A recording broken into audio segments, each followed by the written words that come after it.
அகிலம் நியூஸ் நேயர்களுக்கு வணக்கம். இன்று இரவு நேர பிரதான செய்திகள். முதலில் தலைப்புச் செய்திகள்.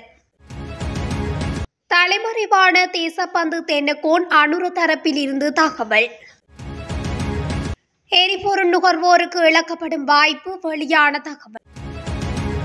தமிழர் பகுதியில் கோர விபத்து, பலர் வைத்தியசாலையில். எதிர்வரும் திங்கட்கிழமை எரிபொருள் தீர்ந்துவிடும், வெளியான அதிர்ச்சி தகவல். கனேமுள்ள சஞ்சீவ படுகொலையில் இதுவரை 12 பேர் கைது. ரயில் கார் மோதி இடம்பெற்ற கோர விபத்தில் பலர் காயம். எரிபொருள் விவகாரத்தால் சபையில் அமளி துமளி. இரணைமடு குளத்தின் வான்கதவுகள் திறப்பு, விடுக்கப்பட்டுள்ள எச்சரிக்கை. 75 மில்லிமீட்டர் அளவில் மழை. தொடர்வன விரிவான செய்திகள். முன்னாள் காவல்துறை மா அதிபர் தேசப்பந்து தென்னகோன் தலைமறைவாகியுள்ளதாக பொது பாதுகாப்பு பிரதி அமைச்சர் சுனில் வட்டக்கல தெரிவித்துள்ளார். இன்றைய நாடாளுமன்ற விவாதத்தில் கலந்து கொண்ட போதே அவர் இதனை குறிப்பிட்டுள்ளார். இந்த நிலையில் அவரை கைது செய்ய காவல்துறையினர் நடவடிக்கை எடுத்து வருவதாகவும் பிரதி அமைச்சர் மேலும் குறிப்பிட்டுள்ளார். மாத்தறை நீதவான் நீதிமன்றம் பிறப்பித்த உத்தரவின் அடிப்படையில் முன்னாள் காவல்துறை மா அதிபர் தேசப்பந்து தென்னகோனை கைது செய்வதற்கான விசாரணைகளை குற்றப்புலனாய்வு திணைக்களம் தொடங்கியுள்ளது. அதன்படி கொழும்பு உட்பட அவர் தங்கியிருந்ததாக கூறப்படும் 4 வீடுகள் நேற்று தேடுதல் மேற்கொள்ளப்பட்டுள்ளதுடன் அந்த வீடுகளில் எதிலும் அவர் தங்கியிருக்கவில்லை என தெரிவிக்கப்படுகிறது. பெலிகம பலேன பகுதியில் உள்ள ஹோட்டல் ஒன்றின் முன் நடந்த துப்பாக்கிச்சூடு சம்பவம் தொடர்பாக முன்னாள் காவல்துறை மா அதிபர் தேசப்பந்து தென்னகோன் உட்பட 8 பேரை கைது செய்து முன்னிலைப்படுத்துமாறு மாத்தறை நீதவான் நீதிமன்றம் நேற்று உத்தரவிட்டிருந்தன் அடிப்படையில் இவ்வாறு தேசப்பந்து தென்னகோன் தலைமறைவாகியுள்ளதாகவும் தெரிவிக்கப்படுகிறது. எரிபொருள் விநியோகஸ்தர்களுக்கு வழங்கப்படும் 3% தள்ளுபடி எரிபொருள் நிலையங்களை இயங்க போதுமானதாக இல்லாததால் வங்கி அட்டைகள் மற்றும் கடன் அட்டைகள் மூலம் பணம் செலுத்தி எரிபொருள் வாங்கும் வாய்ப்பை இனி வாடிக்கையாளர்களுக்கு வழங்க முடியாது என்று பெட்ரோலிய விநியோகஸ்தர் தெரிவித்துள்ளனர். கடந்த நேற்றைய தினம் கொழும்பில் அனைத்து வணிக எண்ணெய் விநியோகஸ்தர்களும் ஒன்று கூடி ஒரு கலந்துரையாடலை நடத்தியதாகவும் அதன் பிறகு இந்த முடிவு எட்டப்பட்டதாகவும் அவர்கள் குறிப்பிட்டுள்ளனர். 3% தள்ளுபடி போதுமானதாக இல்லை என்று கூறி 4 முறை ஜனாதிபதிக்கு கடிதம் எழுதியதாகவும் ஆனால் எந்த பதிலும் கிடைக்கவில்லை என்று விநியோகஸ்தர்கள் குறிப்பிட்டுள்ளனர். இந்த நிலையில் அனைத்து பெட்ரோலிய விநியோகஸ்தர்களும் தற்போது எந்தவொரு அரசு நிறுவனத்திற்கோ அல்லது பிற நிறுவனங்களுக்கோ எரிபொருள் கடன் வழங்குவதில்லை என்ற உடன்பாட்டையும் எட்டியுள்ளனர். அத்தோடு உடனடியாக பணம் செலுத்தப்பட்டால் மட்டுமே இனிமேல் நிறுவனங்களுக்கு எரிபொருள் வழங்கப்படும் என்று விநியோகஸ்தர்கள் சங்கம் தெரிவித்துள்ளது. மோதூர் காவல்துறை பிரிவில் உள்ள இருதயபுர பகுதியில் பேருந்தும் லோரியும் மோதி விபத்துக்குள்ளானதில் 33 பேர் படுகாயமடைந்துள்ளனர். இந்த விபத்து சம்பவம் திருகோணமலை மட்டக்களப்பு பிரதான வீதியில் இன்று இடம்பெற்றுள்ளது. அம்பாறையிலிருந்து சாரதி உதவியாளர் உட்பட 2 திருகோணமலை நோக்கி பயணித்த லோரியும் கம்பகா வியாங்குட பகுதியைச் சேர்ந்த உள்ளூர் சுற்றுலா பயணிகளுடன் சேருவில ரஜமகா விகாரை பார்வையிடுவதற்காக பயணித்த பேருந்தும் இந்த விபத்தை எதிர்நோக்கியுள்ளது. குறித்த விபத்தில் காயமடைந்தோர் மோதூர் தள வைத்தியசாலையில் அனுமதிக்கப்பட்டு சிகிச்சை பெற்று வருகின்றனர். மேலும் விபத்து சம்பவம் தொடர்பிலான மேலதிக விசாரணைகளையும் மோதூர் காவல்துறையினர் முன்னெடுத்து வருகின்றனர். நாடு முழுவதும் உள்ள எரிபொருள் நிலையங்களில் எரிபொருள் திங்கட்கிழமைக்குள் தீர்ந்து போகக்கூடும் என்று இலங்கை எரிபொருள் விநியோகஸ்தர்கள் சங்கம் எச்சரித்துள்ளது. ஊடக சந்திப்பில் இன்று உரையாற்றிய போதே சங்கத்தின் துணைத் தலைவர் குஷும் சந்தனநாயக்க இதனை தெரிவித்தார். துணைத் தலைவர் சந்தனநாயக்க இன்று முதல் புதிய விநியோக கோரல்கள் எதுவும் பெட்ரோலிய கூட்டுத்தாபனத்துக்கு வழங்கப்படாததால் திங்கட்கிழமைக்குள் எரிபொருள் பற்றாக்குறை ஏற்படும் என குறிப்பிட்டுள்ளார்.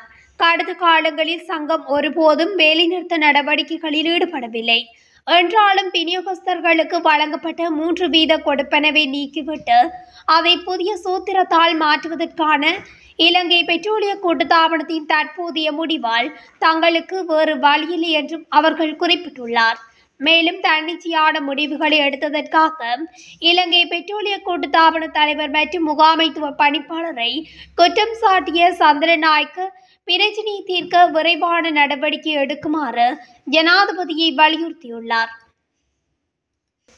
பாதாள உலக குற்றக்கும்பல் தலைவர் என கூறப்படும் கனிமுள்ள சஞ்சீவவின் கொலை தொடர்பாக கொழும்பு குற்றப்பிரிவின் அதிகாரிகள் குழுவினால் மேலும் 2 சந்தேக நபர்கள் கைது செய்யப்பட்டனர்.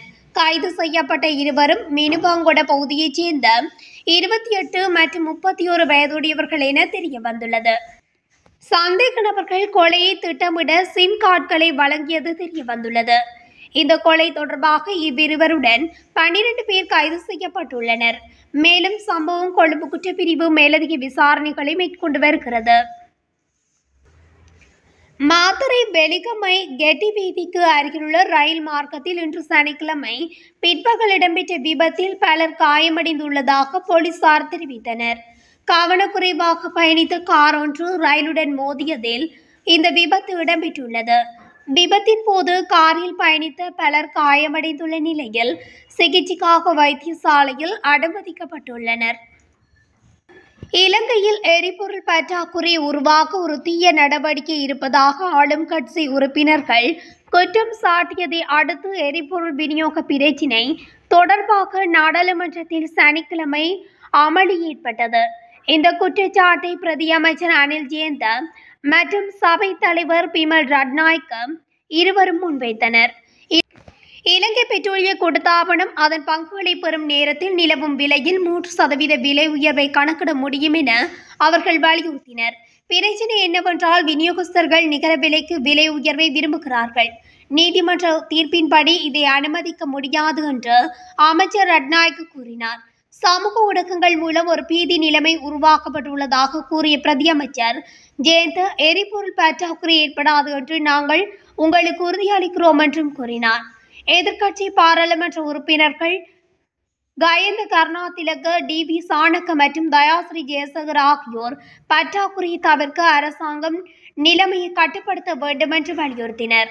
அதேவேளை அரசாங்கம் நிலைமையை தீர்க்க தவறினால் ஞாயிற்றுக்கிழமைக்கு பிறகு பற்றாக்குறை ஏற்படும் என்றும் நாடாளுமன்ற உறுப்பினர் சாணக்க கூறினார். தற்போது நாட்டில் நிலவும் மழையுடன் கூடிய காலநிலையினால் இரணைமடு குளத்தில் நீர்வரத்து அதிகரித்து வருகின்றதாக தெரிவிக்கப்படுகின்றது. இந்த நிலையில் கூடுதல் நீரை வெளியேற்றும் நோக்கில் இரணைமடு குளத்தின் வாயில்கள் இன்றைய தினம் திறக்கப்பட்டது. 4 வான்கதவுகள் 6 இன்ச் அளவுக்கு திறக்கப்பட்டுள்ளதாக குறிப்பிடப்பட்டுள்ளது. இதனால் குளத்தின் கீழ் பகுதியில் உள்ள மக்கள் விழிப்புடன் இருக்குமாறு கேட்டுக் கொள்ளப்படுகிறார்கள். இதேவேளை கந்தளாய் குளத்தின் நீர்மட்டம் அதிகரித்து வருவதால் இன்று 10 வான்கதவுகளும் அரை அடிக்கு திறக்கப்பட்டுள்ளதாக தெரிவிக்கப்படுகின்றது. கந்தளாய் குளத்தின் மொத்த நீரின் கொள்ளளவு 1,14,000 கன அடியாகும். இந்த கொள்ளளவுக்கு நீரின் கொள்ளளவு தற்போது உயர்ந்துள்ளதாக குறிப்பிடப்பட்டுள்ளது. தற்போது வினாடிக்கு 1000 கன அடி அளவு நீர் வெளியேறி வருகின்றதாகவும் கந்தளாய் நீர்ப்பாசன பொறியியலாளர் சிந்தக சுரவர தெரிவித்துள்ளார். நாட்டின் சில பகுதிகளில் 75 மில்லிமீட்டர் அளவில் மழை பெய்யக்கூடும் என வளிமண்டலவியல் திணைக்களம் எதிர்வு கூறியுள்ளது. வளிமண்டலவியல் திணைக்களம் விடுத்துள்ள அறிக்கையில் இந்த விடயம் தெரிவிக்கப்பட்டுள்ளது. இதன்படி மேல் சப்ரகமுவ, தென் மற்றும் ஊவா மாகாணங்களிலும் அம்பாறை, மாத்தளை, நுவரெலியா மற்றும் குருநாகல் மாவட்டங்களின் சில இடங்களில் 75 மில்லிமீட்டர் அளவில் ஓரளவு பலத்த மழை பெய்யக்கூடும். அத்துடன் நாட்டின் ஏனைய பகுதிகளில் பிற்பகல் அல்லது இரவு வேளையில் மழை அல்லது இடியுடன் கூடிய மழை பெய்யக்கூடும். இடியுடன் கூடிய மழையின் போது பலத்த காற்று மற்றும் மின்னல் தாக்கங்களினால் ஏற்படக்கூடிய பாதிப்புகளை குறைத்துக் கொள்ள போதிய முன்னெச்சரிக்கை நடவடிக்கைகளை எடுக்குமாறு வளிமண்டலவியல் திணைக்களம் பொதுமக்களை அறிவுறுத்தியுள்ளது.